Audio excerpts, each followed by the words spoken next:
Ó, boa tarde, pessoal. Olha só, pessoal, eu resolvi falar sobre RMS, que hoje eu falei com uma coisa meio vaga, tá? O que acontece? A nossa rede elétrica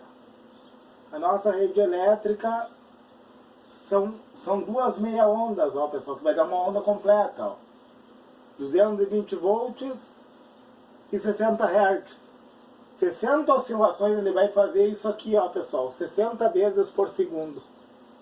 Vai ter 60 oscilações dessas aqui por segundo. O que acontece? Após passar pela fonte de diodo, vai ceifar um dos sinais, o negativo, tá? Passou pela fonte de diodo, vai ter essa parte, essa outra parte aqui, vai começar depois, tá? Então, quando eu falo em RMS, que eu vou medir lá no meu capacitor, como é 220 volts a minha rede aqui, aí já fizeram um cálculo. RMS significa root 1000 square,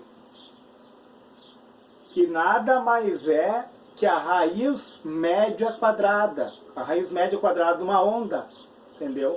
Aí fizeram o cálculo da 0,707, tá? Só que daí lá no final, pessoal, depois da fonte de diodo, quando tu vai medir lá no teu capacitor eletrolítico, tu vai ter o valor alterado. Tu vai olhar lá, tá 310 volts, por que será? Esses 310 volts é devido, tu vai pegar os 220, tipo da minha rede aqui, ou você pode fazer da sua aí, se for 127. Tu só vai multiplicar por raiz de 2. Raiz de 2 dá em torno de 1,41. Já foi feito o cálculo também. Então, 220 vezes 1,41, tu pode fazer numa calculadora e depois tu pode fazer a medição lá no capacitor, tomando todos os cuidados, né, pessoal? São 310 volts. Então, tu vai multiplicar, né, pelo fator de 1,41 e vai te dar em RMS 310 volts, que é o que o multímetro mede. O teu multímetro vai medir os 310 volts, que é o RMS. O que acontece? Aí vamos entrar numas nuances. Tipo, como que a minha corrente vai ficar dessa forma contínua? Ela vai passar pela ponte de diodos, pessoal, e um dos sinais vão ser ceifados, como você sabe. Eu vou ficar só com o positivo, tá? E o meu capacitor vai realinhar ela. Tanto é que quando chega lá no transformador, precisa do transistor. Vou citar um transistor MOSFET, pode ser um bipolar, aí depende da configuração da fonte. Tu precisa de um transistor para deixar essa corrente pulsante lá para o transformador chopper poder sofrer a força eletromotriz e a força contra a eletromotriz e poder induzir para o secundário. Então, na nossa rede elétrica, nós vamos ter essa corrente alternada, aqui os 220 volts. Após a ponte de diodos e o capacitor, nós vamos ter essa corrente alinhada aqui, ó, pessoal. E essa pulsante que está em cima da nossa alinhada, que é o ripple. O ripple, ele fica sobreposto à nossa corrente contínua. Então essa azul aqui, ó, seria o ripple. Aí eu quero entrar num detalhe aqui, falar um pouco do capacitor, pessoal, que eu achei interessante citar ele aqui. Ontem eu falei da bobina, agora eu vou falar do capacitor. O que o capacitor faz? Ele atrasa a tensão e adianta a corrente elétrica. O capacitor, normalmente, quando ele está variado, o que acontece com ele? Altera a ESR, pessoal. A ESR é uma resistência linear que ele tem ali naquela linha, e altera a resistência interna dele. A resistência interna do capacitor estando avariada, ó, usamos esse raciocínio assim, ó.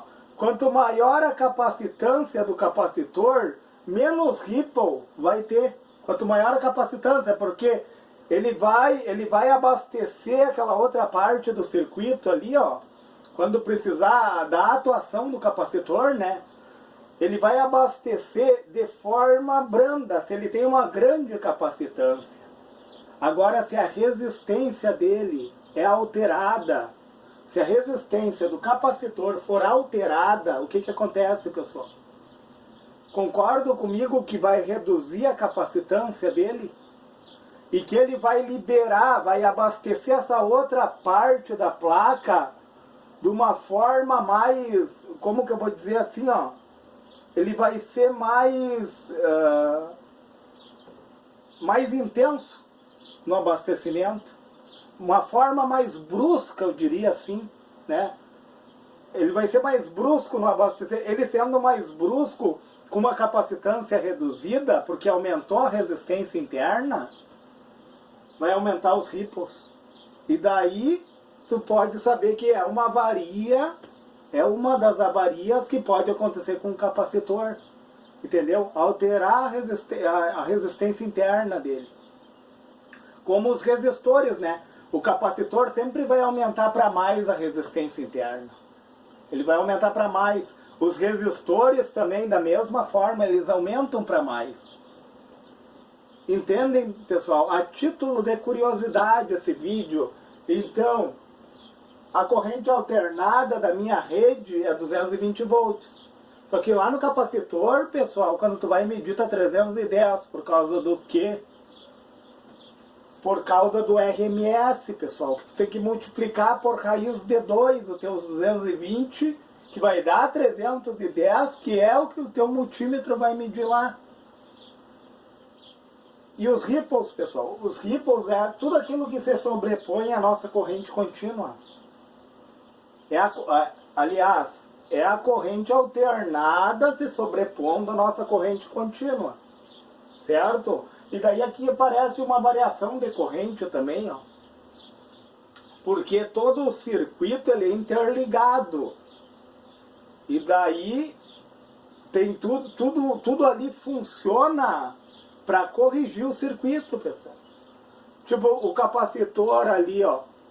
O capacitor, como eu tinha falado, ele num primeiro momento, essas resiliências, as harmônicas que acontecem ali, muitas vezes numa fonte chaveada, né?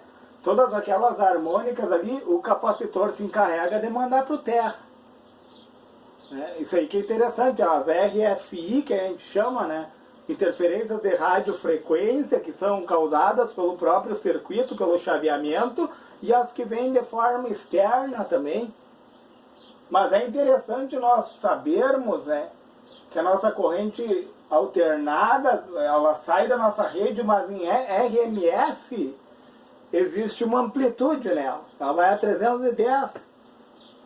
Entendeu? A tensão ela aumenta, vai multiplicar os 220 por 1,41, que vai dar os 310, que é o que o teu multímetro vai medir. Entende? E entender o que é uma corrente, um ripple, né? Que é nada mais é que uma corrente alternada se sobrepondo à corrente contínua. E essa vermelha aqui, a contínua, é aquela corrente que está realinhada, que já passou pela ponte retificadora de diodo, passou pelo capacitor. É uma corrente que já está filtrada, pessoal. Certo, pessoal? Se esse vídeo lhe foi relevante, pessoal, a título de curiosidade seria esse vídeo. Deixe o seu joinha. Se você puder, se inscreve no meu canal. E se você puder, compartilhe esse vídeo